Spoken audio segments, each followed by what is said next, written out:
I am back. It is Scott. It's been a while. It's been since the end of the Liverpool season, and we are currently in the off season.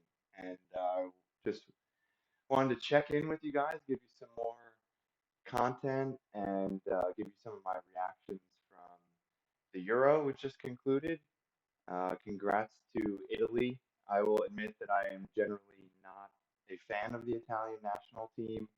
But I did like the cut of this team's jib, really from even before the tournament, just watching them play as a good team.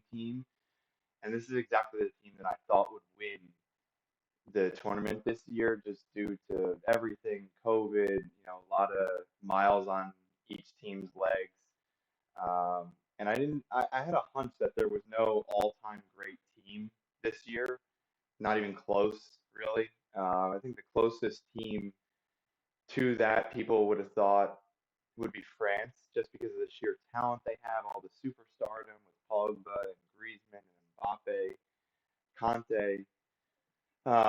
But I likely would have fought that notion, that that was an all-time great team. I just don't like the way that Deschamps plays them.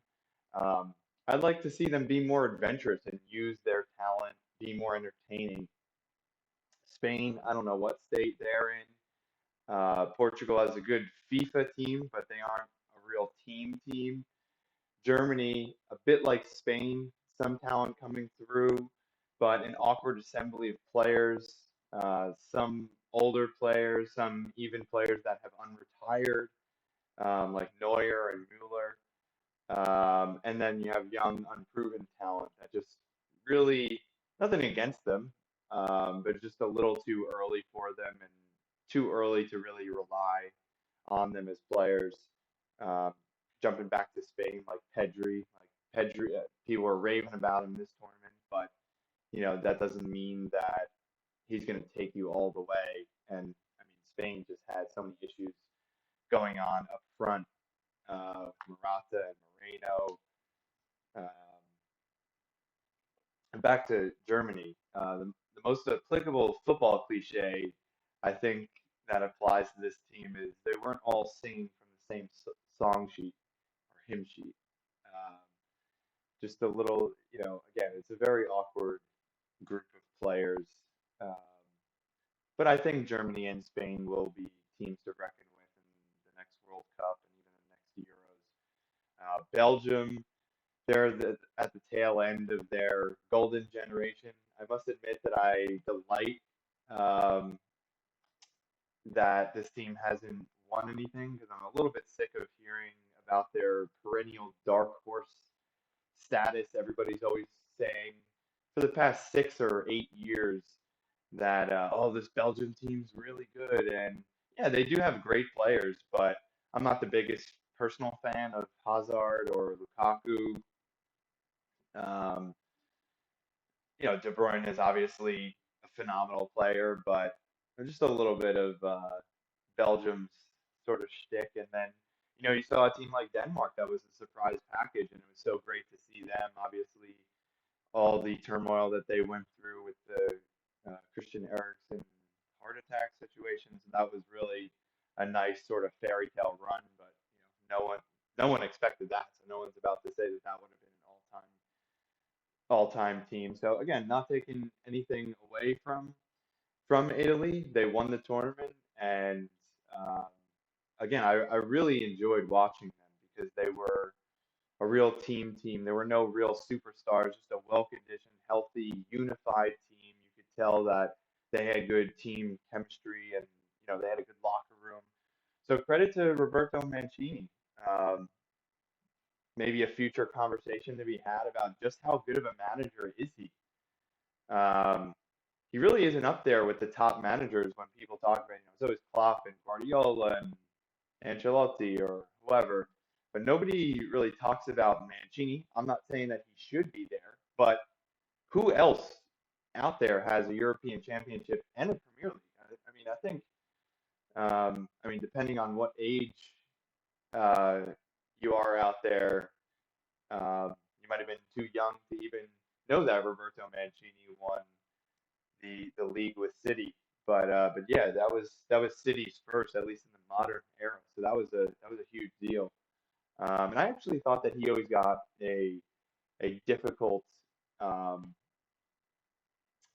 a difficult run from City. I don't remember the exact details of his dismissal and just how bad they became, but I really thought that Mancini was a great manager at City and the Aguero. So anyway, I think that could be an interesting conversation for the future. Um, but for Italy, even though I just said there are no real superstars, that doesn't mean that there weren't standout performers. I'm just saying that they weren't superstars coming into the tournament. I think Donnarumma has put himself in the top three keepers in the world territory. He was a monster in goal. 4 goals allowed the whole tournament. Some fine saves. Doesn't seem like there's any part of the goal he can't reach. I think he's 6'5" or maybe even 6'6", and mobile too. So and some real. I love watching him as a goalkeeper because there were some would have been pretty great goals that he just snuffed out. Um, you know, pulling off saves that were destined for the bottom corner. And I love the way that how strong he is. His presence. He makes some what I would call like dominant saves where you know the ball might have been rifled in, but his arm and his hand, his palm aren't moving. So he's got that big frame and exciting goalkeeper to watch. Um, and again, he's quite daunting to face in penalties as well. Um, when it came time to penalties in the final with England, there's so many different angles to approach it from. Uh, Obviously, England with the history of not winning tournaments, being poor at penalty shootouts, but and there did seem to be a destiny about this England team as well. But as soon as I really like in penalty shootouts watching. Sometimes you can tell based off of the run of play that one team just has momentum.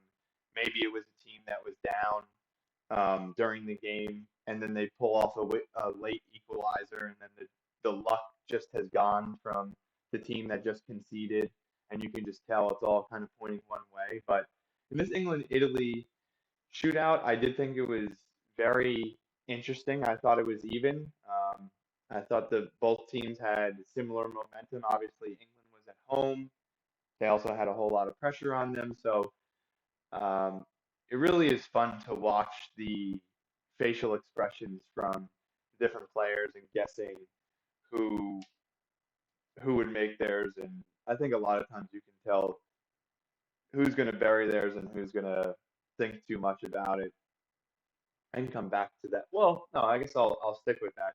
I do think that um, and I tweeted this the day of that when you're taking a penalty, I know this is very narrow-minded, but my brother and I took penalties in one way.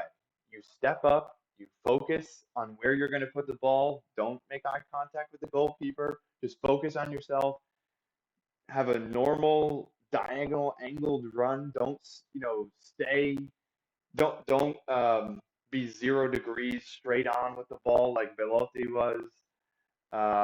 No mind games. Just step up, take your penalty, slot it in the bottom corner. You don't have to lash it in. You don't have to rip the net off. Just put some pace on it.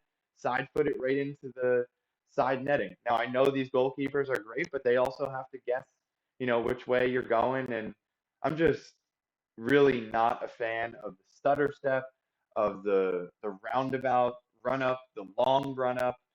Um, Even the Panenka, even though those can be fun, just focus on yourself and bury the penalty because every player that missed in this England Italy shootout were players that you could tell were either trying to fake out the goalkeeper or do a stutter step or send the goalkeeper the wrong way and just kind of roll it in.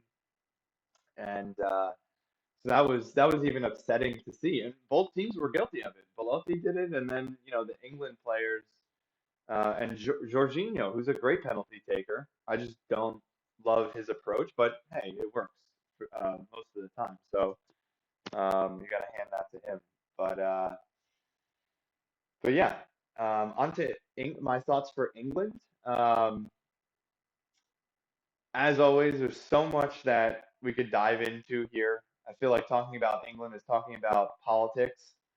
Um, there's so many different angles that people have, and people are obsessive over it, and people are very sensitive and passionate about it. But firstly, to contextualize my position on the Three Lions, I've considered myself an England fan in my life. I don't currently. I think it's very easy to be an England fan as an American who supports an English club, as obviously I'm a Liverpool fan. I have a bit of English heritage in me. It's the best league in the world. We speak the same language, etc. So I like to see England do well, but I wouldn't say that I necessarily root for them or pledge allegiance to them. But it was funny because I had some colleagues at work that were congratulating me on England getting to the final. I was like, I don't identify as an England fan. But anyway, I just wanted to throw that out there to contextualize that. And, you know, yeah, England's fine by me, but I'm not like a diehard by any means. But I do think that England deserve much credit for their Euro performance. I think the door's open for this team on paper and in real life uh, to win something in the very near future. I don't think, as previously alluded to, that there are true powerhouses in world football on the national stage. Um, how do you guys rate them for their accomplishments? I I haven't invited you guys to jump into the chat. Please do if you're here joining me, and let me know your name and where you're from. Who you rooted for, any teams that you were impressed with or disappointed in, and any standout players, that sort of thing. But uh, where was I? Oh, yeah, England going forward, really having an opportunity to win that coveted trophy, whether it's a Euro or a World Cup. I mean, I'm sure um, England fans would take it either way. Now, am I saying I'm making England favorites for the next tournament? No, not necessarily. And not to be, again, as I said, I think it's very complicated to talk about England, and I don't want to be a downer on them because I do, as I said, they deserve much credit, and Southgate deserves a lot of credit. There's so much um, controversy and discussion in England amongst the fans on the radio, the call-in shows, um, on Twitter about how he's setting the team up wrong. He really tinkered with a lot, and I don't think that he set up his starting 11 back to back in any of the games in this tournament, which typically that's not a recipe for success. You want to determine your best team, but all the discussion was that he was setting the team up to counter, well, not necessarily counter, but to tailor the lineup towards the opposition, Germany specifically. I think he played with the back three, I think. And so yeah, you got to give Southgate credit. You really cannot question his tactics because they worked. But even in the hindsight of that success, what tweaks would you guys have made going into next tournament? Let's say it started tomorrow, because I don't want to start go, oh, Reece James a year from now would be this or whatever. If it started tomorrow, what tweaks would you have made? Personally, you can call me Liverpool biased, but I would put Hendo in midfield. I think he's a great engine. He has such great leadership, which wasn't necessarily something that was missing from this England team. But he's just such an engine, and we all know how much winning with Liverpool matters to him. But I was even surprised myself just how passionate Hendo was to be an England player and to achieve the degree of success that England did in this tournament, scoring the goal that he did against Ukraine, I think, on the corner. He I think it was John Stones that was hugging him, and he shoved him off of him just to have a moment with himself and really um, give a very impassioned fist pump. So I would put Hendo in midfield. Um, I'm not the biggest Declan Rice fan. I think he's fine. I know he's gotten a lot of credit. I almost kind of think that uh, he gets credit in the way that N'Golo Kante gets credit. And I'm not saying either of those players don't deserve it, but I do think it's kind of an interesting opinion to have because it's sort of difficult to um, combat that opinion. I don't know exactly for sure what they do and what they bring aside from these very vague adjectives that people will throw out. Oh, they bring energy and um, uh, sorry, breaking up the other team's attack. Like it's very easy to say those type of things because you do that once or twice in a game and then you just apply it to the whole 90 minutes.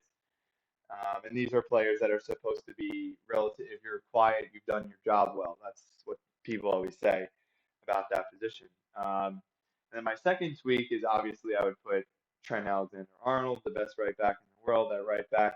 I think some great performances from really all the England players, including the right back position. I think there was Kyle Walker back there. There was also I think he had a good performance, even though he can be inconsistent. Um, Trippier came in as well. Um, but I mean, I really, please do let me know if you think that Trent is not the best right back in the world. I mean, Reece James, fine. I think he's still finding his feet. He's still a young player, but I think with Reece James, a lot of people want to anoint the next Messi, the next Steven Gerrard, the next whatever, and it is uh, somewhat uh, silly that we're already naming the best or I'm sorry, the next Trent Alexander-Arnold. He's 22 years old. Um, and so anyway, my two tweaks would have been Hendo and Trent. But again, if Gareth Southgate doesn't want to listen to me and trots out the same exact starting 11, obviously that's his prerogative, and he's done well. He's achieved well. I think I won't even answer this question, but I would pose it to the listeners. Is very similar to Roberto Mancini. How good of a manager is Gareth Southgate? I would give um, give him credit for what he's accomplished in the Euros, no doubt about it, no hesitation. But at the same time, if I'm a Tottenham or an Everton or a Wolves or any type or even higher than that, in terms of prestige, Arsenal or Man United or something, whoever your team is, do you want him as your manager? I don't know that he would necessarily do a good job in the Premier League. Maybe he doesn't have to. Maybe he just wants to carve out the territory that he's a great national team manager. Um, and yeah, I mean, it's really tough to argue, even though he's had his critics at the beginning of the tournament. I think I was even one of them questioning whether he was going to take them that far. Now, again, I know I said I would give him praise without hesitation, but I think you have to be honest with yourself. And how fair of a question is it that, let's be honest, England had quite an easy route to the final here. Now, they can't control that. You have to beat the teams in front of you, another football cliche, but they had Scotland, who was weak. Czech Republic was decent. This is not a great Croatia team. Sorry to say it. My boy Sukar, a huge um, diehard Croatia fan, but this team wasn't it. Uh, and then who do they? And then all right, they beat Germany. I'll give you credit for that, even though this wasn't a great uh, German team. I mean, Thomas Mueller finishes that breakaway uh, from the second half. That was 0-0. That was a different game, and maybe people talk about that German team a little bit differently. I mean, they were up and down again, as I said earlier. Spain and Germany, I think, are still finding their identity with this next generation coming through, and still not really having gotten rid of the previous generation. So, rule them out um, at your own risk for the World Cup, because I do think they have some talented players. But I think, again, similar, and I think this might be harsh on England, but I think going going into the next World Cup, would I necessarily feel very strongly about or put my own money on England getting further than Spain or further than Germany or even further than Italy. You can talk about Italy, and are their center backs going to be still around? Their combined age, I believe, is over 70. So that'll be interesting. I mean, I don't think we saw any evidence why they should hang up their boots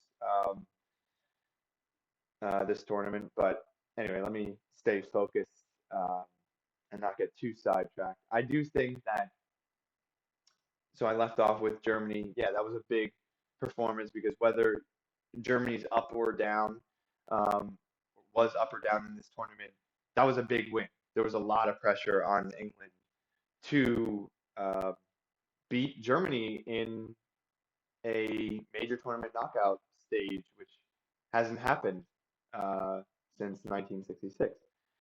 So that was a big hoodoo to clear. And then they had Ukraine, which they killed Ukraine 4-0. Then you had Denmark, who, again, credit to Denmark, and um, and a lot of respect to them. Oh, looks like we have a guest host coming in. I will admit him. As you probably see in the title, we have Liverpool Lee joining us, and I actually didn't explain this. Sorry, everyone. This is our first time doing this, so this is a new format. Obviously, you're used to me doing a watch along. This right here, you probably see my face, and I haven't explained it. You're probably wondering, why is this up here? This is a Zoom, which had teed up for Liverpool Lee to join us. And again, anyone that's with us, please drop your comments in, and they'll pop right up on the screen. And without further ado, Liverpool Lee. Let's see. Hopefully, we have no technical difficulties. Lee. Lee is connecting the audio and can't hear you yet. Let's see.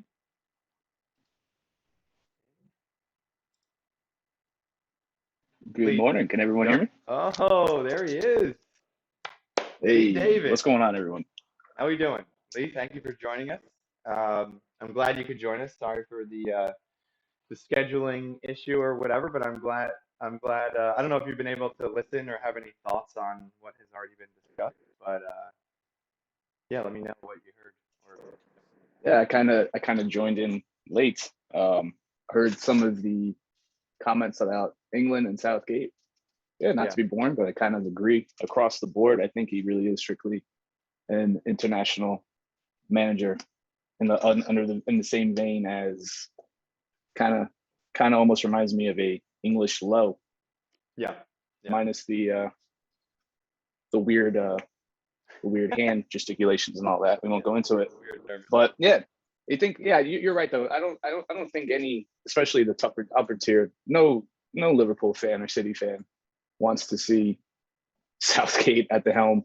And when you go down a tier, and yes, I did say when you go down a tier to the likes of United and Arsenal and Chelsea, I don't think they even want to see him either. Yeah, Then you drop down another tier to like Spurs and Wolves and Everton. Nah, I mean maybe does a Brighton want to hire him? I don't know. There's a team like that, but yeah, yeah, he's no one's knocking on his door from the upper tier, I should say. yeah. No, and it's completely different too. I mean, you could swap the discussion and say that certain club managers wouldn't do well at the national team. Some managers are better for the long haul sort of thing. Like, I don't know. I haven't really thought this Mm-hmm. through, but like a Ancelotti or something, like he's good. He's a good locker room guy, and he keeps things together, and he has like sort of a long-term plan type of guy. I wouldn't have thought Mm-hmm. that he would necessarily be like a national team guy. Whereas with Southgate, it's not even I don't know what we're saying. Are we saying it's like a level thing or not? Is it just a national team versus a club team? Because the way I view it, I really wouldn't be able to guess. And if I had to guess, I don't know what team he would like. Yeah, I think he would be like a Brighton level. I'm sorry to say, but like him going to Everton kind of reminds me of like Hmm. Eddie Howe going to Everton. Like that was always rumored, and I just like I don't know. That's not going to work. I think you're just plugging in like young English exciting manager to Everton, and you're like, oh, this is going to be great because he's a great manager. Well, David Moyes had great success at Everton, never winning trophies, but seventh place, and then went to United, and he just wasn't that level. He was in over his head. I think everybody saw that pretty quickly. Um, Yep. so anyway, I guess where we leave off on that is I think that they're just I mean, I not. think on the whole, again, not to go too off the rails here, but as a whole, though, it is. I feel we always have to take into consideration it is quite difficult to be an international manager, considering at most you're with them what 2 months a year, if Yeah, that, 3 months a yeah, it's year. tough. So, like you said, but that just goes back to what you're saying. It's a totally different animal, like an Ancelotti or a Klopp, day in, day out, those kind of guys versus I'm going to see you for 2 weeks and then I don't see you for 2 months. And then I see you for another 2 weeks and I don't see you for another 8 weeks, like those kind of things. It's a little difficult. Yeah, I can, and I think that's what it lends itself to how sometimes you see like, oh, what are the big comments after Euro? I myself have said this, with all the talent England has, Sterling, Kane, Rashford, Sancho, go on, the list goes on. Why don't they play more attacking? Why don't they play more attacking? Again, I think the limited time that managers have with the players lends itself to playing a more, uh, lack of a better, a boring game, or I guess what you would say professionally would be like a safe game. You know what I mean? To kind of keep it simple. There's not a lot of time to implement those kind of, I guess, attacking things that you see from like a Klopp or a Guardiola team. You just don't really see it. yeah, yeah. And I think again, I haven't really spent a whole lot of time thinking about like the club versus national team manager, but I do think you have to afford national team managers. I don't know what you patience or trust because if you're right, you just hit it on it Yeah. that they how much time do they spend with these players? They spend 10 months a year scouting basically and like choosing their team Hmm. and then 2 months to Hmm. actually work with the players, if that. Honestly, it's probably not even 2 months. And also Yeah. think about it, No. you're adding up the 2 months. You're saying, oh, I spend 8 days with you in October, and then I'm not going to see you till March or whatever the case may be. So, and by that time, those players are in Yeah. different form or whatever, and so whatever, it's their job. They have to piece it together. But I do Yep. think that the traits that an active manager has to have is you need to be for that reason you need to be a person that has a vision. You need to hit the ground running and listen. I mean, we're never going to be able to peel back the Twitter world that we live in, but it's almost irrelevant. Like I mean, one might argue Twitter opinions are always irrelevant, but the it's almost irrelevant what you say, and I'll that's why I second say that. you need to have patience and trust the way that we have trust in Klopp because he's shown it to us. And so if he does something a little bit weird that we're not expecting, you're like, oh, okay, he signed Andy Robertson. That's probably going to pan out because it's Klopp. That sort of thing. Like you almost need to afford these Correct. managers trust before they earn it because again, it's a very small sample size, and um, yeah, it's just it's difficult. And again, in the games that matter, which if you're lucky in the World Cup, you play 7 games. That's a pretty small sample size. I mean, Liverpool lost 6 games in a row Yeah. last season, so it's definitely a different ballgame because you really just need to, like I said, hit the ground running and just be like, hey, this is our shot. You need to get everybody Yep. in a good mood, you know, and again, like it's like I said, England talking about England is like talking about politics because everyone has an opinion. But back to like the Capello days, he wouldn't let them spend time with their families because that would be a distraction. You don't want them to be too distracted, Yep. too loose. You want them to be focused. So it's just crazy, and everybody, when Yeah. it's national No. pride comes in, everybody's got an Was it Capello who had the famous not only seeing your family but no nighttime activities with the missus because it will drain your energy levels? Is that oh also yeah, Capello? yeah. Everybody, I mean, everybody knows that. Yep. Yeah. Of course. So Yeah. Lee, my That's also, what and we won't when I'm spend tired too at much. work on a Monday. That's my excuse. But Well said. yeah. Anyway, what are you saying?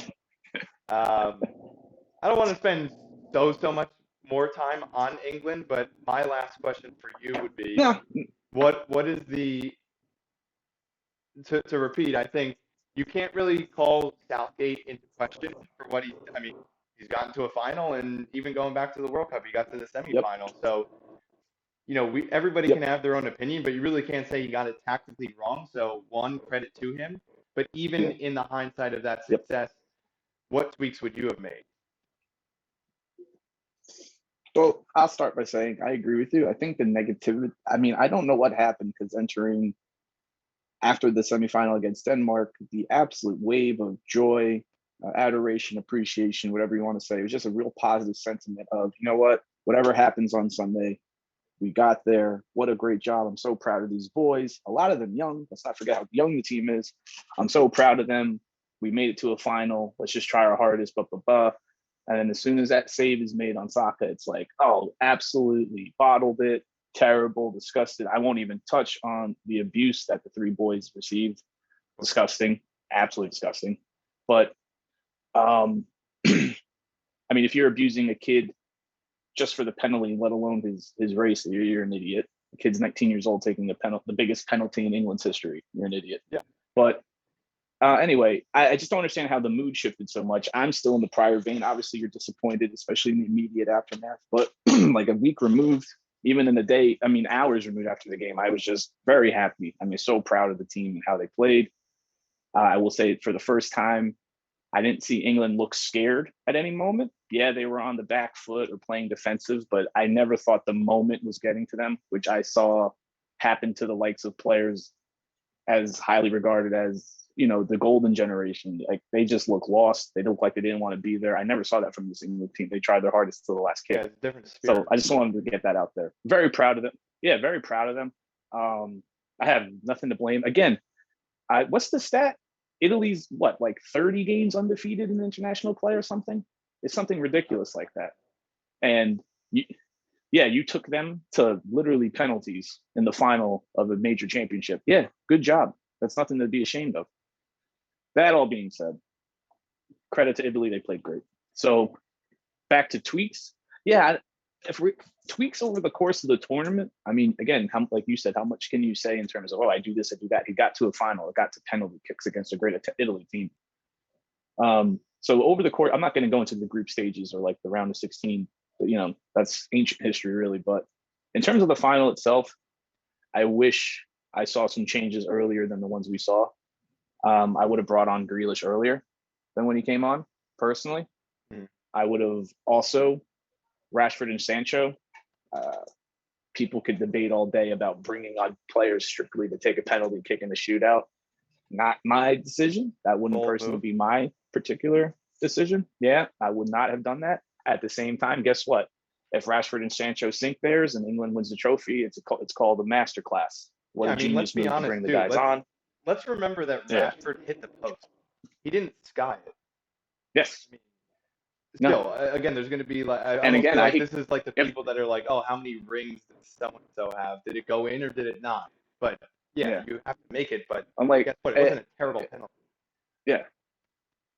No. And again, if you put, if there was a gun to my head and I had to have an English player take a penalty, I think Rashford is 1A, 1B with Kane in terms of the players you pick.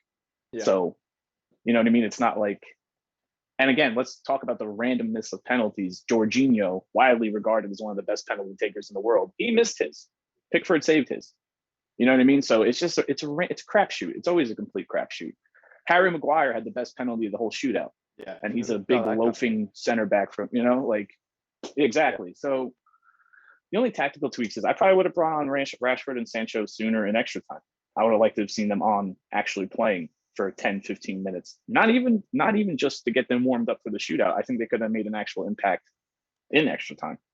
Sure. So they really could. I think they could have stretched Italy a lot. I mean, I think Rashford's a great player. He's absolutely rapid. So he would have stretched that back. I mean, they didn't. Yeah, that's my only let's be critiques. honest. I I really mean, the can't say fact much that else. You know whose fault it is that Rashford missed the penalty, right?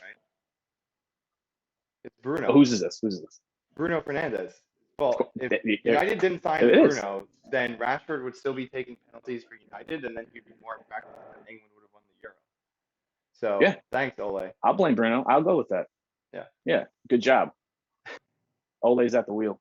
yeah. But yeah, Uh, yeah, that's it. That's all my thoughts on England. Very, you know what? Closing thoughts on England. I mean, you got to be super stoked for the next World Cup with the squad they're going to have going there. So, right. I mean, I think a reasonable expectation for England with the talent they have is semifinals or bust. Like they have to get to the final four. They're definitely one of the top four teams in the world in terms of talent. So, Do you think that? in my opinion, I do honestly think that. Okay. I really do. I mean, Because I what think I the mid. I think. go ahead. Oh yeah, I think. I think the next World Cup will be Kane's. Well, let me rephrase this. It should be Kane's swan song as the main man for England up top next World Cup. I mean, we saw what happened with Rooney, where they just like to trot him out no matter what because of the reputation. Yeah. But I think Kane, it will be Kane's last. It should be at least his last swan song as the top man for England up top. And they got, the attacking talent. I mean, I hate to say it, Scott. You know my thoughts on Sancho. I think he's awesome. I think he's incredible. I hope he's a total flop at United. I don't see it happening. I think he's going to be a great signing for them. He's extremely talented. He's 21, 22 years old. Rashford's an old man at 23. You got Sterling, who's a geezer at 26. They got young talent. I mean, that's some of the best attacking talent like in the Premier League, which I think is the best league in the world. The midfield's very solid. I mean, Phillips and Rice, they're not sexy. They're not Modric, nor are they Pedri or any guy like that, but they get the job done. And England has probably, I can't remember any country that had the absolute ridiculous abundance of talent at fullback that England has as well. Yeah. So I think they have a solid team. And Pickford, you know what? You can't. I hate Pickford. I can't stand him. Guess what? He's always good in an England shirt. I don't get it. Crazy. So yeah, I think they should absolutely make it to the semis. I think they should make it to the semis. I think that's a reasonable expectation. Yeah, I think so too. I So mean, pressure's on Gareth. yeah, for sure. But yeah, I don't know. I mean, I guess I'm speaking out of both sides of my mouth because at the top of this, which I think you missed, I was really saying that, credit to Italy. I gave my little spiel, and I don't think that there are any all-time great teams in this tournament.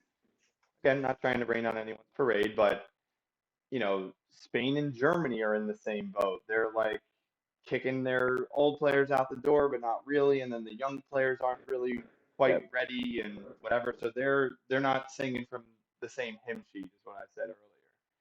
And then you got, okay, Italy had a great tournament. Again, no real superstars, great unified team, love it. But can they go again? Obviously, France has so much talent. People want to say Belgium still has so much talent, sort of thing. So, I mean, there's even 4 or 5 teams that, again, I wouldn't necessarily. And again, I'm not trying to be an England hater. I do think, can England do it again? Yes, absolutely. Do I believe wholeheartedly that they will? I don't know because I think you got to look at like the whole picture of England and the national identities of these teams and whatnot. And yeah, England has a lot of talent, has a great pipeline from the Premier League, and playing in the best league in the world definitely prepares you super, super well. Um, but again, if England won this tournament, are they like an all-time great? I don't know. I mean, that's a little unfair because no, those are two separate conversations. Are they an all-time great team, or can they win the tournament that's in front of them? But anyway, I think it'll be interesting, and inevitably over the next, uh, what is it? We're only like 15 months away. There's going to be this, crazy to say. breakout players and whatever, and I'm always a of the opinion that you can't even talk about this season's Premier League. Everybody's going to do it a month from now, or not even. We're I guess 3 weeks away from the Premier League. Let's go. But all the podcasts are going to be talking about who's going to win the league, who's going to do this, who's going to disappoint, who's going to get relegated, and they're all wrong, and it's all boring, and the eve of the Premier League season, you have no idea what's going to go on because you have to watch two, three, 5 games before you even know what teams are going to resemble and what their attitudes are coming into the season and signings that they're about to make and all that sort of stuff. So anyway, um, yeah, I guess that's kind of about it for the. Oh, so actually, one player, surprisingly, I would have thought I would have mentioned this by now. My player of the tournament, Lee, we discussed this. I I think he was Yep. both the best player and also my favorite player to watch. So that's like kind of a nice, Yep. convenient union. Is Federico Chiesa? I thought he was incredible. He really was a standout player. For a player like that to be a winger, scored some great and important goals. Love that like curling effort, sort of Coutinho style. Um, Pretty damn good finisher. And then also what really I think will stand out to me in my head um, years from now is him just like breakneck pace, just bolting through the middle of the field and leaving defenders in his wake. I thought he was excellent this tournament. And yeah, we shall see what's to come from him. But I thought he had a great tournament. Lee, any shouts for, well, any reaction to that and or your player of the tournament? Um, my player of the tournament. Huh. Yeah, I think Jason. I don't know how to pronounce it. I don't want to butcher his name. I'll call him Chiesa. Freddie. Federico. He Chiesa. Yeah, he was yeah, he was. I mean, he was just fun to watch. That's the thing too. Like you said, not only was he good, not only was he highly rated and all, he was just fun to watch. Yeah. He wasn't scared of the moment at all. He was just tearing it up. It was just really fun to watch. And again, I hate to say it, I just kept picturing it's like, oh man, imagine him in that all red kit. It'd be beautiful to watch. But he was good. I think did Donnie Dalla? He ended up winning the actual player of the tournament. Oh, did Is he? that right? Donnarumma? I didn't. I believe he did. I don't think Yeah. you can't blame him either. I think the player of the final, dirty play on Saka's side though. I thought the best player in the actual final was Chiellini. Okay. Yeah. I mean, he definitely I had thought he quite. was immense. Yeah. I You're mean, right. how old is he? I mean, he looks like he's 55. I think he's 36. 36. Chiellini's like 36, something like that. I mean, in the extra time, it's the 117th minute, and he's sprinting up and down the pitch like a madman, It making is great plays. amazing because that's one of So, those things that on paper make no sense. That he not only forget nope. like yeah his age, but then even the fact that Mhm. his whole career he's made his every player makes their career in their 20s. That was 10 years ago. Mhm. And the Oh amount yeah, of like tactical yeah, differences that have come about and the fact that he is still like I almost can't even explain that how he but it does work. He's a great defender. He's able to um I mean I think that just builds out his legend of his career. And you got to throw in Benucci as well, yep. but the fact that they've been able to play in this day and age and really not like hanging on by a thread. He has been an excellent No, defender. thriving. Yeah, Yeah, yeah. yeah. And I really don't even know how that I, necessarily I matches said, up. I said, I don't know if I don't know if I said this to you or another fellow friend watching the game, talking about how Chiellini was just a monster in that game. I thought he felt like he was old when Suarez bit him trying to get out of Liverpool, and that was like 7 years ago. Yeah, I seem to remember some It's great. like that's insane. Yeah, it's like that Suarez incident. I thought Chiellini was on the way out. It was 7 years ago. Yeah. But Um. another comment I like to make from Euro for any Luke Shaw or United fans talking about, oh, Luke Shaw is the best left back in England. Luke Shaw is the best left back in the Premier League. Luke Shaw is one of the best left backs in the world. Up above. Credit to him. He had a solid tournament. He was very good. I think I saw someone could fact check me on this. Chances created. Luke Shaw and Andy Robertson both finished the tournament with 9. And let me remind you, Andy Robertson didn't play since the group stages. So just throwing it up there. Yeah. Well, I mean, So I had not simmer heard that down. stat. Simmer down. thank you for bringing the stats to the show. But it's actually funny because the one stat that I did hear was I saw on Twitter like side by side they had Shaw and Bravo and they had like the same, similar amount of assists. What was not similar though was the amount of Mhm. appearances, which was Shaw. Uh, it was Shaw like his entire United career, and then it was like Andy Bravo in just last season. So it's like, oh, okay, yeah, like that's real convenient. You're comparing assists of all time compared to Andy's like one.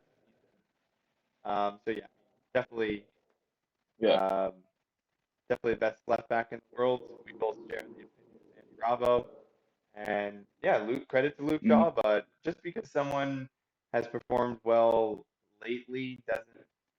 Everyone wants to. It's almost like people think the only compliment is saying this person is the best at this. Yes. So so Correct. yeah, I think that was I a also think it's just little brother syndrome. yeah You know, yeah I think United fans are tired of hearing about Trent and Robbo, but sorry, it is what it is. yeah. Or So at I least think we don't have to hear. I mean, that died down, right? The Juan Basaka Trent debate that's kind of died down. Is that still kind of raging on over in Manchester and across the globe I don't from the know Man United Juan. fans comparing What those two? happened with Yeah. what happened with Juan Passat? Was he in the squad? No, I don't think he was selected. Okay, yeah. I mean, I can't believe that the Juan Bissaka debate and Trent thing is still happening because we haven't seen either of them for 2 months. So Yeah. um, Yeah. anyway, but yeah, I'm sure we'll get to uh, Liverpool. I don't know, maybe today or Mhm. in a future show. Definitely some things to talk about in terms of the off season. But I have a little topic as I um, suggested in the title of the show. Um, is PSG. What about PSG, you ask? So here's my question that I pose to anybody watching, and I'm about to kick it over to you, Lee, is do you look at PSG differently with the moves that they've made this offseason? I've seen some people say on Twitter, how do you beat this team? Listing their lineup for the upcoming season, just in case people haven't been paying attention. Um, they've strengthened very much so, as we've just said, with the player of the tournament, Donnarumma on a free, Wijnaldum on a free. Mhm. Um, Again, future Liverpool discussion. How much is Liverpool going to miss Wijnaldum? I kind of fear for that question, but we'll table that. But do you look at Yeah. them differently in terms of reaching another level? Because I think you have to seriously think about that question.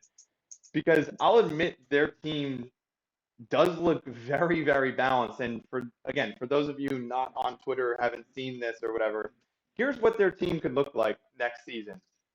Now we're assuming a 5-2-3 or whatever five, uh, I don't know, three center backs, wing backs, two center mids, and three forwards. So listen to this: Donnarumma, Hakimi, Kimpembe, Ramos, Marquinhos, Kurzawa, Gini, Verratti, Di Maria, Neymar, Mbappe. I mean, that is a team that, granted, Yeah. it's on paper, but that is a team that I think you have to kind of stand up and admit. I mean, yes, PSG have had stars for most of those stars for the last 3 to 4 years and Mhm. thrown money at just about everybody that they can hope to attract. But I pose that question to you, Lee. Do you view PSG as a different proposition this coming I regretfully have to say yes. I do. I think um,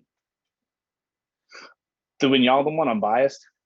I think that might be the most important transfer they made, even more so than even Donnarumma or Ramos. I think, and why I say that is, off the top of my head, I can't name the players, but I want to say for the last how many years, 3, 4, 5, 6, even years, I always would look at PSG, and they always, like you said, had the stars. Whether it was Ibrahimovic, they had Cavani, they'd have Neymar, whoever. Then I believe, I mean, now we're going way back, but I think they had Lavezzi who came Yeah. over. I guess For some PSG reason, he like was the buying next from one that came Napoli, to mind to me but they too. That always, was like 7 years ago. yeah, yeah. So whatever, but they've always had like they always bought semi. You know, Iber's a huge name or Cavani's a huge name, but even then, they always had the attackers. They never had a midfield that I thought I could take seriously, and I always thought that was part of the reason why they failed in Europe over the years. I mean, they'd always trot out. I mean, at one point, I think wasn't like Thiago Mata like their Yeah. main defensive midfielder for a good 3-4 year stretch. That's not good enough. That's not good enough to Yeah. win Especially to at make his it to a age. Champions League final or win a final. Yeah. Yeah, especially because he was an older player. They just never had the. I remember I could probably find the graphic, but it was a big Champions League game, whether it was a quarterfinal or semifinal, and their midfield was like Marquinhos, Di Maria, and like someone and like Rabiot. It's like that's not a Champions League winning midfield. It's not. You're playing Marquinhos out of position. Di Maria is really not a center midfielder, and you have Rabiot, who I think is one of the most overrated players of this decade. Yeah. Now you add Gini Wijnaldum, who is an absolute machine, who is a winner, who shows up in big games. That's exactly the kind of move they needed to make. And Now he that can being said, I'm go ahead. keep going on. Yeah, go on. No, go on. Well, I was just gonna throw in there about Wijnaldum. There's Liverpool Wijnaldum, and then there's Dutch Wijnaldum. I mean, he can do whatever you want. Mm-hmm. If they have an injury to Mm-hmm. Verratti or, again, who knows how they're going to play him. But my point is, he can be any kind of midfielder that you want. He can be, how we always used to Yeah. say, like, oh, what Dutch Wijnaldum is what everyone wants Pogba to be, or he can be the engine room, like, Yeah. with Hendo and Milner and just do the dirty work. But he's going to be Swiss Army knife, Dutch Army knife for PSG. Oh yeah. Um, I am curious. I don't know. I'm assuming they're going to play like you said, like a 5-2-3, for lack of a better term, or whatever it would be. Or you want to say what 3-4-3? I don't know. And it's all kind of semantics at that point. But I'm assuming if they really play um, with just the 2-man pivot midfield of Roddy Wijnaldum, I don't know how that. I don't know. I'd have to see that. I'll just say that. Yeah, because For there's for not many me, teams I'm out old there school. playing with two center midfielders. Yeah, yeah. I just don't. I like. I mean, Roddy's very good. I think he also needs someone next. Like, I don't know. I just always like having 3 center mids.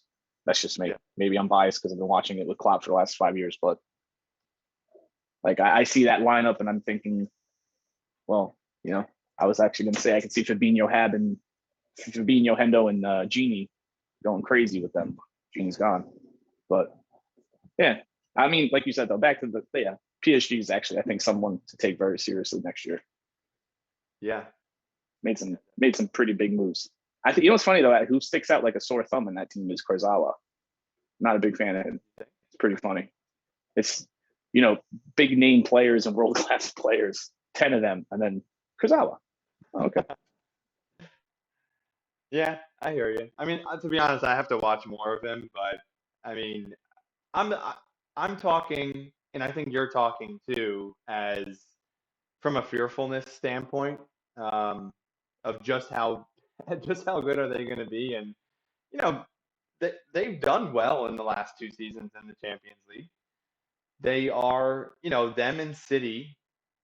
You have to set the bar extraordinarily high. It is like win the Champions League or bust because both of them have more money than God and they have Yep. incredible managers. So if you don't win the Champions League, I'm sorry, but that is a failure. And I typically don't like to speak like that because I think a lot of times fans are too black and white. And just because, going back to just as a quick example, what was the year that Conte was in the Premier League? It was like 2016. I mean, at the time, you had Wenger, who, okay, we knew it was past it, just pedigree. You had Wenger, you had Conte, you had, um, I guess, Gal, you had Klopp, you had Guardiola. Guardiola. It's like you Yeah. have like some of the greatest managers of all time. And already at the beginning of the season, I'm like, all right, just a warning to future self. Like, you cannot blame managers for not winning this league because whoever Yeah. like you can't have four Premier League winning managers in the same season. Um, so anyway, yeah, it'll be interesting with PSG. We'll see how they put it together. I mean, just because they have the pieces doesn't mean that they're all going to make a cohesive unit Yeah. or, egos and whatnot. And who knows, maybe Killian starts kicking up a fuss and he really doesn't want to be there. I have a feeling he'll, slot back in and they'll kind of force him to play nice. And then who knows with his contract situation. Um, but yeah, I mean, Yeah. I do think that PSG has hit like another level. So yeah. That's pretty much all the predetermined topics that I had set forth for today. Lee, I don't know what kind of time you have Yep. or any other sort of topic that you want to throw out, but I'll kick it over to you. Um, I think the most, well, since this is two Liverpool fans talking, I'd feel we would be doing a disservice if we didn't discuss our team at all. Curious, I guess like the biggest news of this week, outside of the players are back in training, love to see it. I am a soon to be 31-year-old man, and I get giddy when I see the players arriving for preseason training Yeah, and seeing all the lads walking around, it's smiling from great vibes. campus. It's like a little kid on I mean, Christmas morning. with Yeah, with our followership, we feel like we're also getting off the plane with them. It just feels like that great first day of yeah. school. I look out my window and I don't see the beautiful. I don't see a backyard. I see the Austrian mountains. Like I'm Yeah. there with Virgil What and an Joe. advert It's a good for time. Austria too. But yeah, I thought that last season. I was like, oh, those incredible. mountains are incredible. Yeah, I was like, yeah, I think that's that might be a borderline good like honeymoon spot, vacation spot with Mrs. Oh yeah. Maybe, yeah. Rent a cat. I don't know. I don't know what they call it there. I'm not gonna pretend I know anything about Austrian culture, but like a cottage or a cabin in the Yeah. mountains looks very nice. Right. But yeah. So yeah, but back to our team. So again, outside of the arriving for preseason, I think the only real news per se is what's going on transfer wise, right? I mean, that's the hot topic, especially during the off season. But by the way, side note, it's funny how the transfer market, I'd say it's always been a big thing, but in the last like decade, it's become arguably for some people, and especially like Twitter and the internet, it's like I think people are more into the transfer market than they are than the games themselves sometimes. Oh yeah. It's like its own season. It's also like showbiz though. I feel like it's a huge part of like showbiz.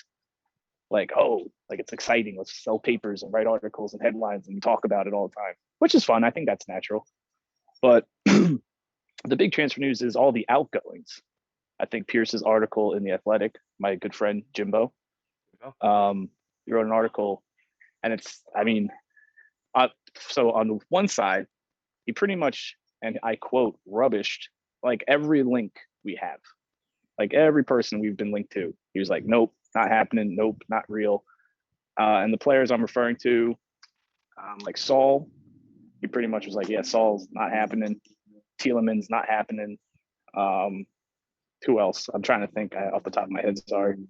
Barella. Even that kid Newhouse. I don't know if he's a kid. The guy from Borussia Mönchengladbach. I butchered that. Yeah, he's not happening because I think what did he write? Like his release clause expired, and now like they'd have to pay more than 30 or 34, whatever it was. Kingsley Coman's not happening, which is a good thing. I didn't want him.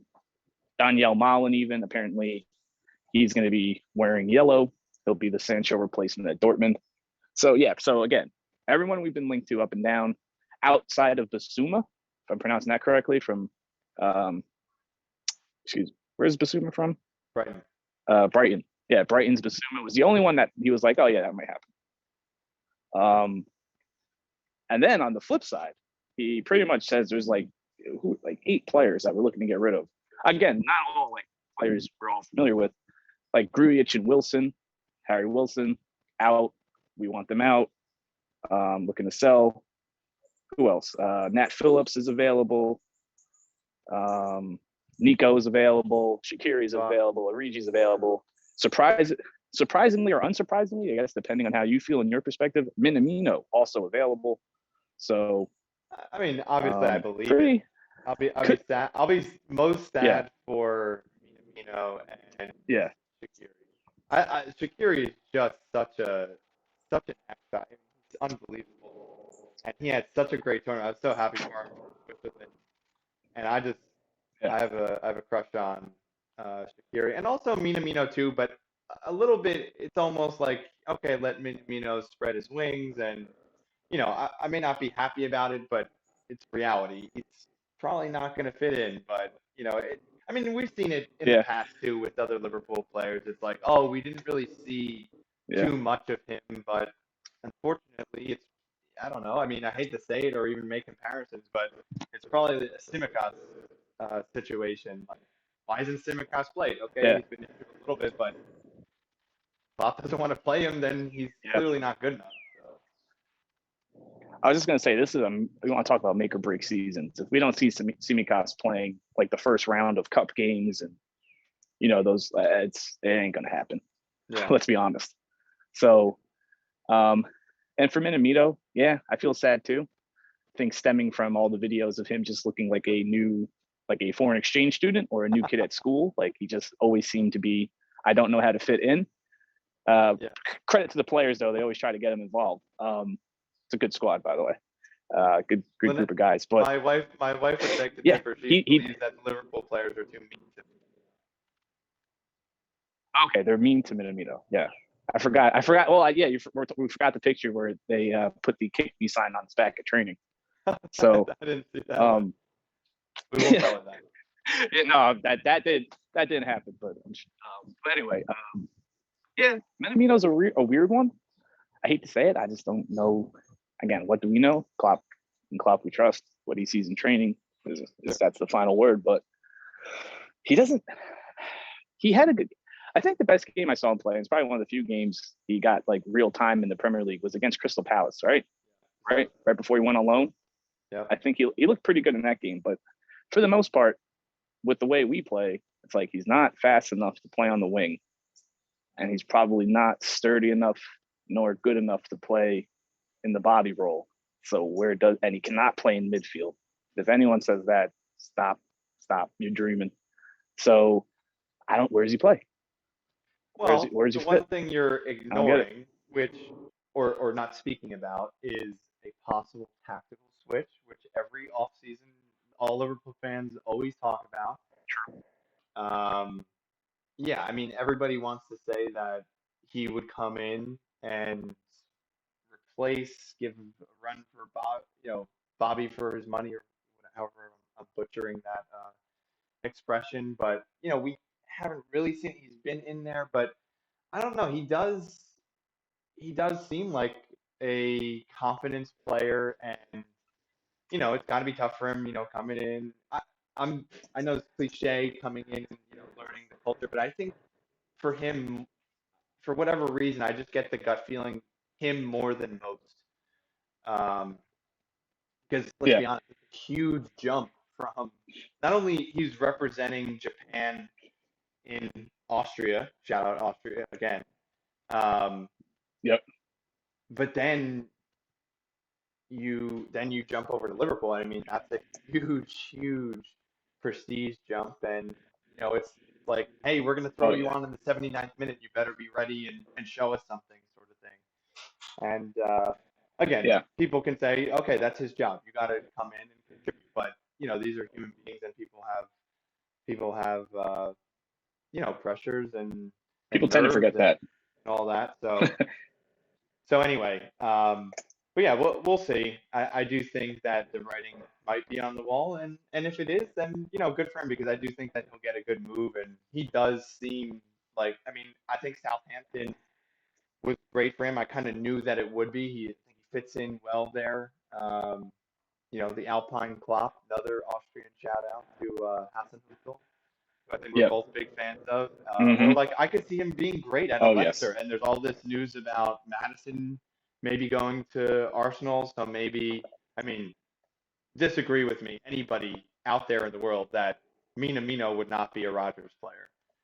Um, Nope.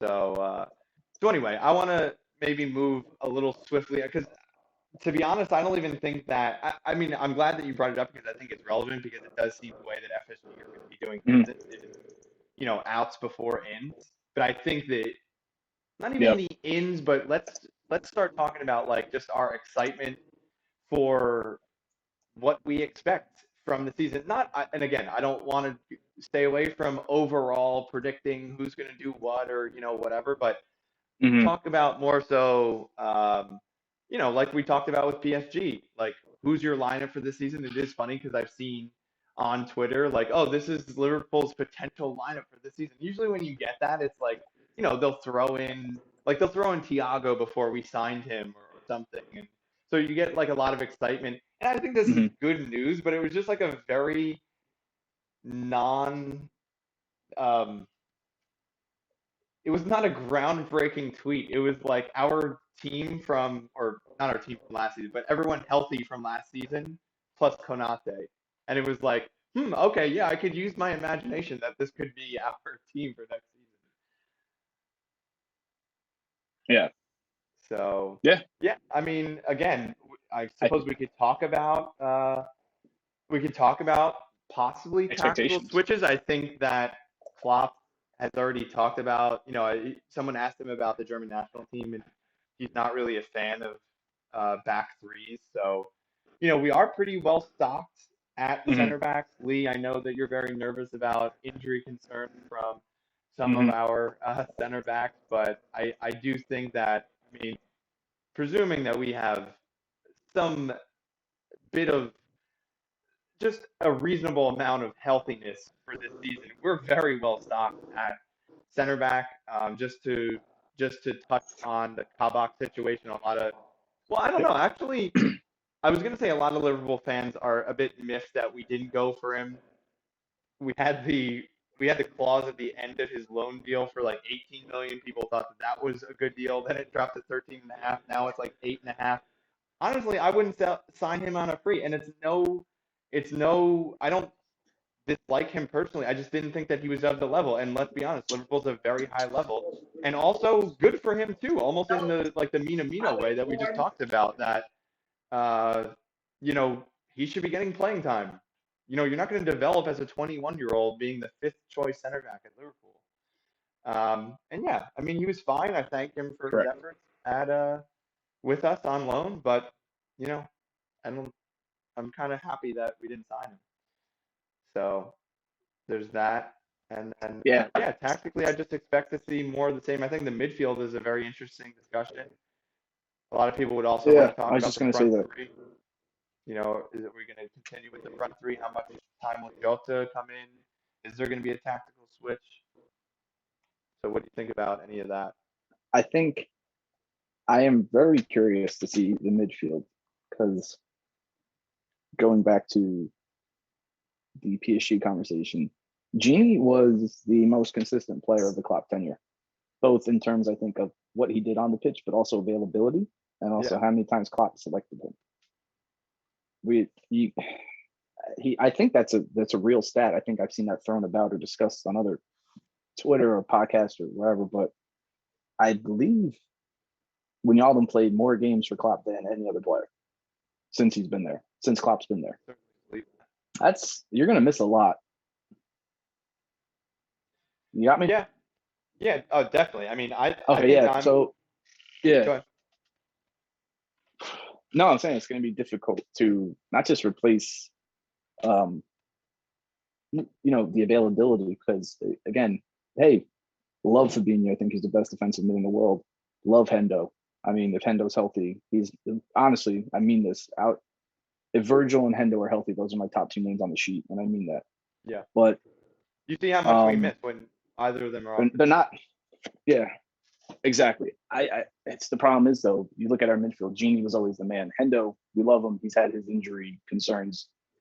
Fabinho, same thing, especially recently last season. Um, so you take away that was always the starting three. You take away two, you take away the most consistent guy. That's an issue. Thiago, I don't want to talk too much about Thiago. I feel very good about him going into the season. Last year, I think it's really harsh to judge him considering he had the injury pretty much right away from that dirty I'm not saying, we're being PG. The Everton player. Um, then he comes back from his injury into a team that, you know, I'm sure you've seen the gif of Danny Glover walking in with a pizza and the whole apartment's on fire. I mean, that's pretty much when Thiago came back healthy. The team was a dumpster fire. Yeah. So I don't want to blame him too much too. It's not like he came into a well-oiled machine and he was the standout that wasn't playing well. So I think it'll be a lot different for Thiago this year. But yeah, anyway, the midfield is very interesting to see what's going to how I'm assuming what everyone's saying on paper, your Fabinho, Hendo, Thiago 3 operates, because I'm pretty sure. I mean, if you were a betting man, you'd say that's going to be the most consistent starting 3 in the midfield. So, yeah. But I mean, and it's different. And again, replacing Gino player. I mean, I never. Oh, the next name off of our tongue is my boy. He's going to be great. I'm expecting. Yeah, I hope to see a lot of them. People again last. It's crazy to me when you see comments last year talking about Cujo, like, he was a little up and down, like he was great one game and the next. Yeah, he was 20 years old. That's what happened. I never got around to it, but I really meant whatever he was. I really meant. Sorry to talk over you. I meant to write an article last season. Yeah, I never got around to it. That like Curtis is here. Like he is going to be excellent for us. I saw it, in March or so of last season, and when he started, I think with the number change at the beginning of last season into 17, which obviously is a very hallowed number, the Liverpool midfield for academy products. Yes. Yes. I remember him having a couple like non-starters, couple poor showing, but I really think through the season, that can happen with any young player. Trent has stinkers all the time, still to this day, but yeah, I mean, I think he's going to be excellent. Correct. Exactly what we need. I think I said it about 14 times on my live stream that Curtis. I mean, we had so many problems. I mean, obviously injury related. Again, knocked on wood that we don't have those this season. But what the Liverpool midfield was missing was, and it's there's not even evidence for me to say this. It's really just theory based. I think what we needed was a driving, like Michael Ballack, Steven Gerrard type figure to pick up the ball and run at the defense, because then you freeze the defense. Liverpool in our heyday in 1920, one of the best Premier League teams of all time, not the best. Very unsexy midfield. You have Hendo, Wijnaldum, and Fabinho. They're not, pulling strings, and they're not what, again, people think Paul Pogba is or whatever. But they allow the complete rest of the team to operate, as we all know. Now, without Wijnaldum, and just to touch on that for a second, I think you can understate his absence going into the season, and I think you can overstate it. I think that most people are going to understate it because he wasn't the most sexy Liverpool midfielder, but I was very fearful from last season, and I'm not going to say, I've seen evidence that we're not going to miss him. But I think you also just embrace the Klopp mentality. What's going through Klopp's mind? Do you think he's losing sleep at night that Wijnaldum's not with us anymore? No.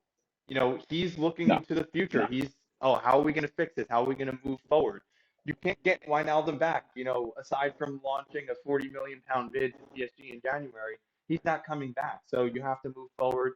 And I think that Klopp has a lot of things that he's going to be excited about. Now, I would volley it back to you and say, do you really think that the starting 3 is going to be Thiago, Fabinho, and Hendo? And I asked you that because you're taking out Wijnaldum, who, let's call him like a box-to-box, very similar in style, I think, to Hendo, a little bit more ball retention-wise. Now you're going to play Thiago, who we know is not really that. He can try to be that and look terrible doing it because that's not his style. But, Thiago, I think you touched on it, and, I don't want to belabor the point either because we talked it to death and everybody knows what we're about to say, but I think that Thiago, when he looks badly, it's because he's being asked to do all these roles that don't suit him, as well as I think he looks like the bad version of Coutinho, where the reason why Coutinho, in my opinion, Yeah, didn't fit in the Klopp system is he's a ball hog, and you can't be a ball hog in the Klopp system. You need to pass, move, release people. You need to, gegenpressing and dribbling through a defense doesn't really go together. So Coutinho no, really slowed us down, and I think that Thiago sometimes he spends a little bit too much time on the ball. Now, sometimes he's one touching it, doing reverse passes, and doing unbelievable, entertaining things, which is why we love him. But I do think yeah, that hopefully everything just resolves itself with Hendo and Fabinho being in the midfield, and then you kind of unleash Thiago to do what he wants and what he's best at. But I would pose that question yep. to you: that do you think that Thiago is, it's going to be that midfield just because Thiago is a very different player to Wijnaldum? I think so because the biggest story of last season, I think outside, I mean, there's a ton of stories, most probably not positive, but there was a lot of stories regarding the season last year. But I think outside of Virgil, unfortunately getting injured, I think the second biggest story, which was all in front of everyone's faces, but I guess it didn't make a catchy headline, was, I mean, yeah, trust me, it was discussed plenty, but it still to me was understated. Was taking Fabinho out of midfield is why we were losing games. It's why we weren't the same team. Yeah. So when you just said that, like, oh, with Fabinho and Hendo in midfield, you can let Thiago do whatever he wants. Yeah, yeah, I agree. When you have Virgil and then Fabinho in front of him, yeah, do what you want, Thiago. You know what I mean? I think it's a different story. So yeah, I think because again, I don't care. You can put any combination out there for the midfield as long as Fabinho is in that what you would call the sixth spot. As long as Fabinho's there, do what you want. I feel fine. Like that's how much faith I have in Fabinho and how much I rate him. Yeah, Yeah. we want to play Curtis and Thiago together. You want to play Thiago and Hendo together, Hendo and Curtis, Kaita and Kurt, whatever. Is Fabinho? Here's my question: is Fabinho back there? Okay, yeah, we're good. Don't worry about it. Like that's how I feel. Which, not to get off topic, but just very quickly, Brazil not making Liverpool fans happy whatsoever, dropping Allison for the Copa America final, preferring Casemiro to Fabinho. Come on. And then Firmino, I can get it, whatever. He hasn't really shown for Brazil, but I was just thinking, like, no Liverpool fan is happy if they're watching Brazil because those three players aren't playing. And then add on top of that, the front three is Neymar, who every person on this planet should hate, Richarlison, and then a player called Everton. Yeah, So it's kind of a you wonder why Liverpool they didn't win thing. any. You wonder why Brazil hasn't won anything. You have a player called Everton. Yeah, Come on, the jokes right. The jokes right themselves. yeah. So yeah, so again, I Happy, agree with you. I think the last happy. thing I would say on the Liverpool midfield would be yes, you bring up a good point, and I would tend to agree with you that if you have Fabinho, then all is well. Keep calm and carry on type of thing. But Yeah, yep. and again, I'm not. I love to watch Thiago when he is being Thiago. Anybody would love to watch him. He's like Magic Johnson and the Showtime Lakers or whatever. But Wait, he's can I say my my least favorite commentary line I heard all last season? yes, The ball just sounds different when he hits it. yeah. Yeah, But love to no, see no, that. to And your point, by the I'm way, not shout making out fun. BBC Sounds, saved Euro 2020 for me. I will continue to be. I'll be watching the Redmen TV watch-alongs. If I won't be doing a watch-along myself, and if the Redmen go back into the COP where they belong, then I will be listening to BBC Yeah, Sounds. So, yeah, yeah. but but yeah, It's just pretty the real. last thing. Again, I know But that we're I'm kind of beating this to death on the Liverpool midfield, but the last little question that I would leave hanging in the viewers' heads is, yes, Lee, I agree with you. In theory, it could be all well and good with Fabinho back there and then Thiago, but I still do think that that changes the Liverpool dynamic and feng shui more than people realize. People just think about like FIFA ratings, like, oh, Thiago's like a good Yep. midfielder and he can do his thing, but do you actually Arden thinking about different tactics? But I do think consider the idea that if you want Thiago to spend less time on the ball and not be like a ball hog sort of thing, put him in the 10, put him right behind Bobby, and then you put him in more of a crowded area, and you know Yeah. how good I mean, he's got to be one of the best, like, one touch, what do they call those things, rondos in the world. Like, his touch, his Yep. vision, his passing is unbelievable. He's like the next best, Spanish midfielder from Xavi and Yeah. Iniesta. Like, he can do all of those things. So put Correct. him right into the mix, where all the defenders are like sitting back, have Hendo and Fabinho back here, put Thiago right behind Bobby, and then you have Mane and Salah, and maybe you can slip people through.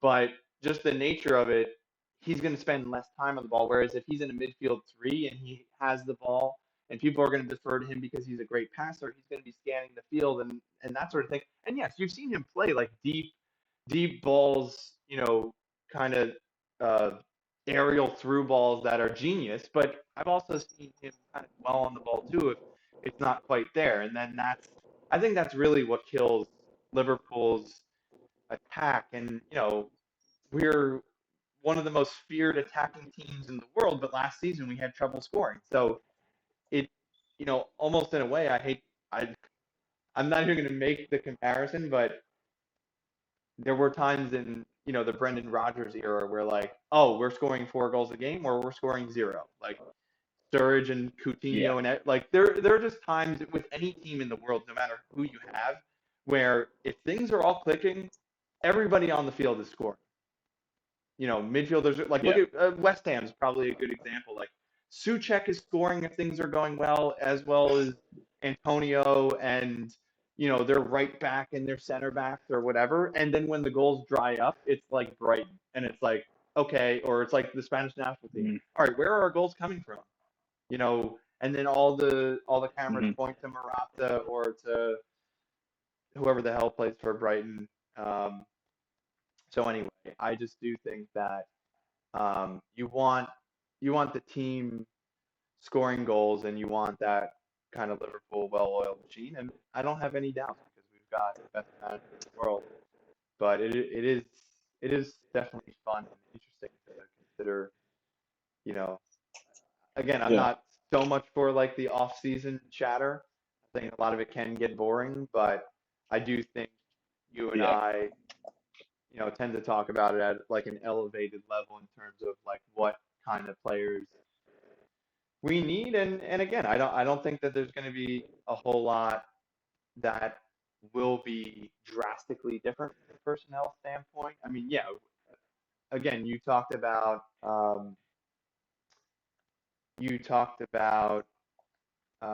the outgoing. Sorry, just my speaker saying low battery, so I just want to grab, and we can finish up soon too. But I just want to grab the other Mm-hmm. Mm-hmm. earbud. But yeah, Sure. those outgoings are not necessarily players that are going to completely ruin us.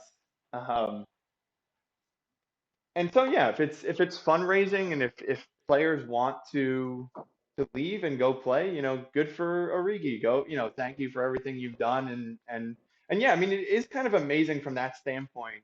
I mean, we'll see it when it happens. But all those players you listed, you can get 50, 60 million out of players that basically like collectively Yep. last season maybe played a couple hours of playing time. Um, Mm-hmm. so yeah, I mean that could be important. Yeah, I think that's smart too. I mean, I think you definitely can enter territory as any club, uh, fans of clubs run into like, oh come on, just open up the wallet. You don't need to sell first. But I do think, okay, yeah, obviously we trust Edwards and Klopp and all that, but I do think that that's probably the way to go in terms of um, just in sheer economics. You want to sell first and then buy later because then your leverage is going to be better. If you buy first, then you sell. Uh, Everyone's going to know that you're looking to sell, so then your prices are going to plummet. So, so yeah, Correct. Correct. unfortunately, we may have seen the last of Shaqiri. I did get some Shaqiri kits that were long overdue, and he may not even feature for us this season. Uh, but yeah, you can only hold on. I mean, we had those discussions too in seasons past about, yeah, you want quality on the bench, but you want a certain quality that's going to be able to make an impact. But those type of players are not going to be wanting to sit on the bench the whole time. So, so it's kind of Yeah. What's the thing? I You worry, right? I mean, me and you have discussed at length privately about ins and outs, and I think it's important. Um, uh, Not a fan of him personally, but you got to respect what he's done. Great, arguably one of the greatest managers of all time. So Alex Ferguson would always say, I forget the exact quote, but it was like a starting 11 really has a shelf life, if you will, of like 3 to 4 years. And not even a starting 11, but really the squad. Like you're constantly having to switch it up. And in regards to the players that may be leaving or on the outs, it makes sense. I mean, how much hunger does Shaqiri have still at Liverpool? You know what I mean? Because he's been here for years. He knows what he is. He knows even if he goes in and tears it up for 2 games, he's right back to the bench. You know what I mean? Same thing for Origi, or Origi, I should say. I think if you bring in a younger player, especially like a younger forward, yeah, they're going to have that hunger. You know what I mean? They'll have the hunger to try to get more game time. Where I think Origi and Shaqiri, guys like that, are kind of in the I'm here. Like I think that's just I'm not blaming them either. I think that's just human nature. That's where right, your mind kind of drifts to. right. So Yeah, no, I think you're right. You want to be signing players like Jota and Allen and well, I'm throwing players out to think Adolfo or Doku. I would love Doku. yeah, It's funny. We again, talked about this privately with the viewers. I had heard of Doku before, like from Football Manager days, Wonder Kid status, and um, I. But then when it came to actual watching him for real, I saw 5 seconds of him playing for Belgium this summer, and I'm like, yep, sign him. 5 seconds. Not to make lazy comparisons. I'm not even going to say he's the next Sadio Mane or whatever, but like I can see him slotting in there, cutting in from the left and just um, terrorizing other opposition defenses. So definitely a fan of his. Um, I don't. I think I've heard that's not happening this summer either. But that just that type of profile of player, and I think it's interesting to talk about. Again, I think some shows go way too into it, and you're like, oh, we gotta get this person. Just relax, like as fans. You gotta trust. Um, you gotta trust your board and coach to attract the players that you're gonna need, and you don't. I mean, I think Liverpool fans have the luxury of being able to trust our management to do those things. And you know, yeah, I'm sure that there are a handful of players that Liverpool management are fans of and would love to bring in, but it's just not feasible. Or these teams are playing hardball, and maybe they go to Inter because Inter offers them like a better package. But they're like, okay, good luck, go have fun at Inter. You would have enjoyed yourself more here at yep, Liverpool, but that's just life. And um, so yeah, I think that profile of attacker, hopefully we'll see somebody come in. I do expect that because I have, from what we've read, it does seem like we'll bring in an attacker, probably Basuma. Or who knows, maybe it could be, Sanchez or Varela or, any of those. Probably unlikely from what we hear, but at the same time, how many of these things are smoke screens? Maybe we have absolutely zero interest in Renato Sanchez, and maybe Satan's just using Liverpool, or maybe vice versa. Maybe Liverpool is using him, so that way we can lower the price on Varela or something like that. So we all know nothing, mm-hmm. but yeah, I think a Basuma would be good, and like a Mullen type young attacker who is hungry. Now, what I will jump back to again, and I think that I have my Shaqiri tinted glasses on, is I think the interesting thing. Do I actually believe this? I'm not sure. Probably not. But Shaqiri is at an age where I, I think he's on the early side of his twilight of his career. Like I do think that he could go to Lazio and enjoy himself. Obviously, he would play like if a team's going to sign him, you reckon that they're going to Yeah, start him.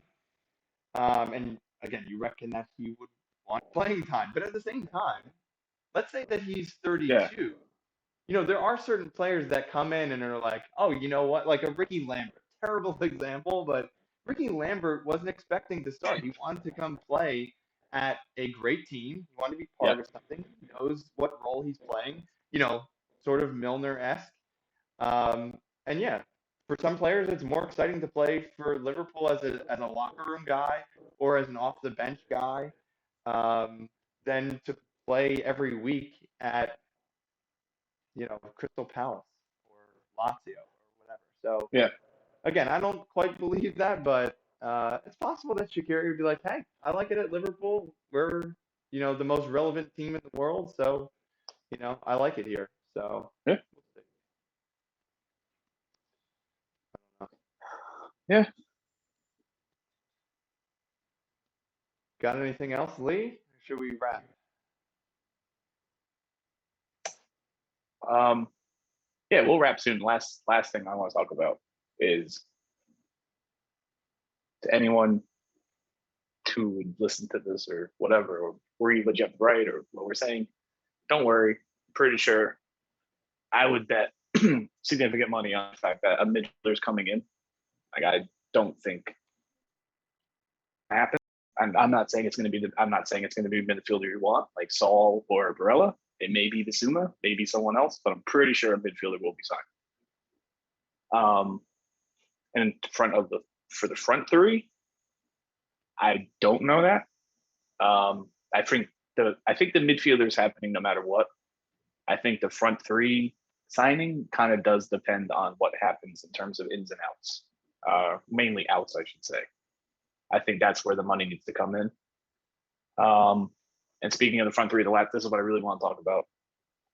Is very, very excited to see Harvey this year. I think he's going to be fun to watch. I think he'll be better than what people are expecting in terms of, and I think he'll actually get not to start, but I could see around winter time and through the rest of the season, I could see him coming on semi regularly as a substitute Being the next in Pugo matches. breakout young player. Yeah, pretty excited for him. He's real good, guys. Like really good. So, and he's very hungry. I love his attitude. He actually they put out an interview with him from training in Austria. I think yesterday, maybe 2 days ago. And for to make a joke, if you look at him or if you follow him on social media, let's just say you'll be very surprised by his maturity level and how he speaks and all that in the interview. With the guy with the 17-year-old with the tattoos and man bun and all that, seems like a great kid actually. Yeah, don't that's a lesson. Don't judge a book by its cover because he's a very mature kid. Sure, yeah, no, that's great. I mean, he does look like a bit of a punk, from the first impression Yep. of man bun. Now his hair, I don't know, I can't comment on the hair Yeah. currently, but yeah, I mean, he definitely does seem like the right attitude. I think you know more about him than I do, and you're definitely more sold on him. I have hope Mhm. for him, but Mhm. I kind of need to see it a little bit. I mean, I think he had a phenomenal season Mhm. with Blackburn, but as we've seen I mean, like even Ryan Brewster. I mean, a lot of people expected Ryan Brewster to really be quite ready for the Premier League and feature for Liverpool, and then surprisingly we sold him. Maybe credit to Edwards Yeah. that you kind of let that press go and let people think that he's like the next one, and then he goes to Sheffield, and who knows, maybe it was the wrong fit. No shade on the kid, but I wish him well. But he kind of maybe seems like the next Dom Solanke. So the fact that we got a Yep. nice for him, pretty good. But back to Harvey, who we hope is quite the opposite. Yeah, I'll be Yeah. curious. I mean, I don't. Again, I'm not as sold that he's going to get that sort of playing time. I wonder if it'll be like Cups, and I know you'll be certainly disappointed if he gets loaned again. Um, but yeah, I mean, it'll be interesting. I mean, I think the skill is there. Whether he's ready and uh, mentally and physically um, is the question mark. And not to cast doubt over it, but I just think he is super young, and we'll see. So that'll be exciting. But but yeah, I mean, again, I don't want to get off onto a like, oh, let's put categories in, put these players in these categories, and this is to sell, and this player are to loan. Yeah. That's a whole hour show that I'm not interested in doing. But just to rattle off a list of names that we have, there's players that are already at the club that we frankly have no idea what kind of role or impact they're going to have on this season. Um, Ox, Keita, Correct. Minamino, we Yep. already talked about. But yeah, I mean, I, no one's I, talking about I Ox know or Ox. I Keita being do. sold, but we have no idea how much they're going to feature just because of their injury record. Mhm. And Motip might be approaching that I was just gonna. category as I well. Joel, love Joel. Just can't stay healthy. Yeah. But I was gonna say, I know what Ox's role for the season is. Team cheerleader. I'm telling you now, that's gonna be his role. So I mean, I feel so bad for him yeah, because he's same. a gifted player too, and he can contribute. I mean, he's even shown it in a Liverpool shirt. It's just, I mean, I Yeah. think you're fooling yourself if you think we can rely on him. And Keita, I mean, 5 times that what I just said about Ox. I mean, Oh yeah. I don't know. I mean, I Yeah. I don't if know. you said this last season, I would have said no, don't sell him. He's still let him show what he can do. You really think that he's going to be injury prone for 3 straight seasons? And give him time, sort of thing. I am fully on board if they want to sell him Mm. and get money for him because it it gets to be that point where it's like, yeah, he can be great. He can be the best player in the world in training, but if he can't, you can only hold out hope for so long. So yeah, and yeah, I mean, maybe those are really the only 2 or 3 guys that kind of fit into that. I mean, you could even say Milner too, but I think we kind of know where Milner is. He's a pretty Mm. reliable like backup midfielder or deputy left back or whatever. So he's Mm-hmm. obviously great to have, and I hope that he stays till he's 43 because he's great. But yeah, I mean that's about Mm. it. It is funny because for the midfield, you can say like, oh, we're totally stacked or we're light. You know, you could even you got Thiago, Curtis, Hendo, Fabinho, all guys that we are thrilled to see, come in and start. Then the backups you got like Milner and Ox. And yeah, I guess Mm. you could have him come in, but I think that's interesting too. Like, how do you even sell him on? Like, are you gonna say, hey, like I feel comfortable pronouncing his last name, not so much his first name. Eves, Yeah. Yves. Hey, you're gonna Mm-hmm. come in, you're gonna start. Um, I don't know, but anyway, Yeah. but yeah, I mean, there's I think for now it's best left with just talking about vibes. And as you said, Oh arriving yeah. to Austria has been great. The training kits look Mm-hmm. pretty good. Your thoughts on the home and the Oh yeah. away kit so far? So this now we're getting to the important stuff. Um. Oh yeah, for sure. The home kit. I hated it when I first saw it. Right when it first got leaked and all that stuff, I was like no, no. And then when they wore it for the last game of the season, it was. It always is the case, right? It always looks better on the players, but like for this particular shirt, made a huge difference when I saw it on the players. Like, oh, okay, that's cool. Like, Yeah. it's fine. Um, Now the away kit, I don't know. I haven't really been bothered to read up or look onto what the general consensus is on that, but I personally love it. Like, absolutely, give me polo Really? kits all day long. So I love it.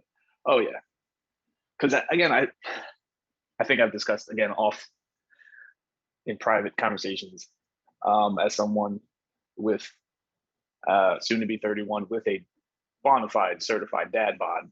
Most of the kids today, like, yeah, I can't wear that. Like, that's just, I look stupid. You know what I mean?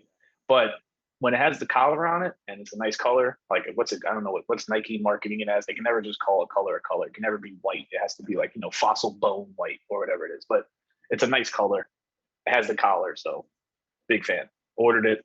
Curtis, do be proud. Got you on the back. So Well done. Well done. Yeah, and then your thoughts, Scotty. Your thoughts on the kid. my thoughts on the away kit, I've been um, sort of like an EKG. When I first saw it, now the first rendering was Mm-hmm. almost like would have been perfect as like a USA away kit. Um, Oh, it okay. looked a little bit more white. It had a navy collar and then like a more of a red trim. Now coming up to present, I now see that for whatever reason Nike has determined that we're a salmon orange club. I don't know where that Mm-hmm. came from. It's fine, Yes. yeah, more so orange, I guess. I guess I can bring. I have the kit here. Yeah. I can bring it more to you. So anyway, Mm-hmm. I was definitely disappointed when I saw that. Yeah, I don't know if you can tell it. It is kind of a like an off white. Um, and then you got Yeah. now on camera. See, this is coming through more red than it actually is, but and this is definitely like a green, like a darker green. But in this rendering, this is kind of what I Mm-hmm. thought it was going to be, and I was thrilled. Again, I know people were like, "Oh, where do you get Mm-hmm. blue from?" Liverpool fans always very sensitive about blue, but I just thought it was clean and like I Yeah. don't know if they were, marketing Mm-hmm. to American fans, but anyway, suffice to say, I thought that was an absolutely 10 out of 10 gorgeous looking kit, Mm-hmm. um, and then when the real ones came out, obviously you see the green, and I was like, at first, is this a mistake? And then the fluorescent orange or whatever Nike calls it. I wasn't a huge fan. It definitely was a disappointment. I think I've come around to being like a Mm-hmm. spoiled child, not getting what I wanted. And I Yeah. do think that it looks good. I just think it could have been better. But I do think that we'll have Okay. positive associations with it once we see it, on the field. And Konate is, left, right, and center on all the Liverpool marketing. So yeah, he's been Mm-hmm. looking good.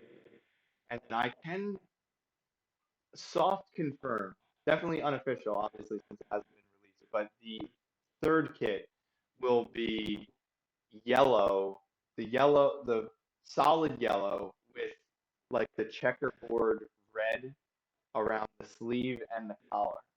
So it's a little goofy looking, but I do like the solid yellow. Obviously Liverpool kits Yeah. are good. It's a little bit goofy, but it's fine. It doesn't ruin it.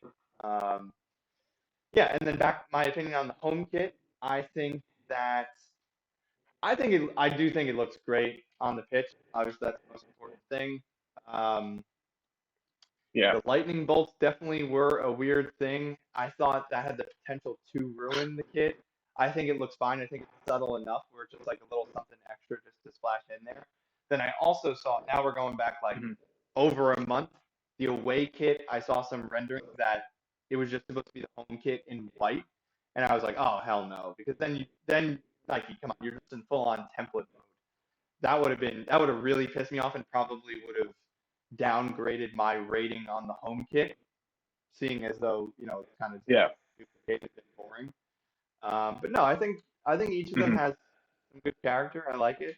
Um, it will just be. I do like to see like the three kits like all side by side just to kind of define the Correct. look of the season. So that'll be exciting to see.